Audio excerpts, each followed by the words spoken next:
Have you ever wondered how a nation could stay neutral in a world engulfed by war? In 1914, as Europe descended into chaos, the United States found itself at a crossroads. What would President Woodrow Wilson do? And how would his decisions shape history?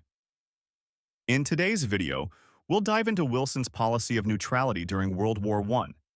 We'll explore his concept of moral diplomacy, the diverse opinions of Americans, the economic realities that challenged neutrality, and the contradictions in U.S. policy. Stick around, because by the end of this video, you'll understand not only what neutrality meant for the U.S., but also how it set the stage for America's eventual entry into the war. In 1914, most Americans were more focused on the baseball pennant race between the New York Giants and the Boston Braves than on the distant sounds of war in Europe. Silent films captivated audiences, and the battlefields across the Atlantic seemed like another world. But when war broke out in Europe, President Wilson took a firm stand, declaring that the U.S. would remain neutral. Imagine hearing Wilson's words at the time. "Be neutral in fact as well as in name," he said. He believed the U.S. should avoid taking sides and instead focus on domestic issues, such as economic reform. However, neutrality wasn't as simple as it sounded.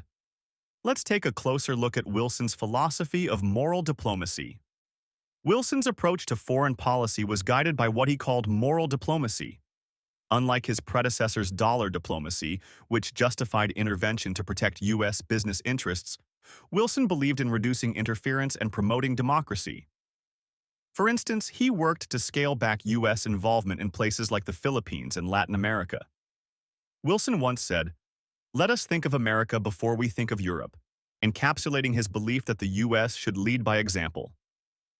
But even as Wilson advocated neutrality, the U.S. began supplying weapons and goods to the Allies. Was moral diplomacy achievable in the face of war?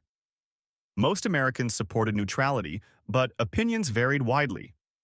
Over 5 million German Americans sympathized with the Central Powers, while 3 million Irish Americans resented Britain. At the same time, cultural ties made many Americans lean toward Britain and France. Picture the propaganda of the time: pamphlets, newspaper ads, and even espionage campaigns by Germany to sway public opinion. Yet, the discovery of German sabotage and stories of the Armenian genocide by the Turks turned many Americans against the Central Powers. This diversity of opinion made neutrality a balancing act for Wilson's administration. While emotions were divided, economic realities painted a different picture. In 1914, the U.S. exported $754 million worth of goods to Britain and France, compared to just $190 million to Germany.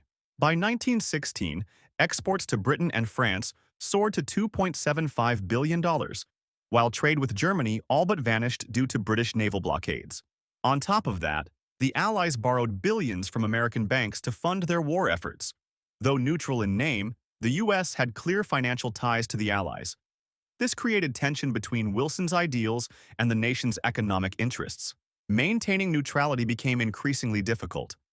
A famous political cartoon of the time depicted Uncle Sam advertising peace on one side of a sandwich board while selling ammunition on the other.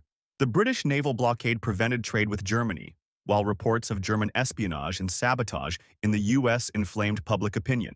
How could Wilson claim impartiality when the nation's economy was so intertwined with the Allied war effort? The contradictions in policy made many question whether neutrality was ever a viable strategy. Wilson's policy of neutrality reflected his moral ideals, but was constantly challenged by economic ties, public sentiment, and international events. As the war dragged on, these pressures would eventually draw the U.S. into the conflict. What do you think? Could the U.S. have maintained true neutrality, or was involvement inevitable? Let me know your thoughts in the comments below. If you got a lot of value out of this video, make sure to hit the like and subscribe button and the bell so you won't miss any future videos. Thanks for watching, and I will see you in the next one.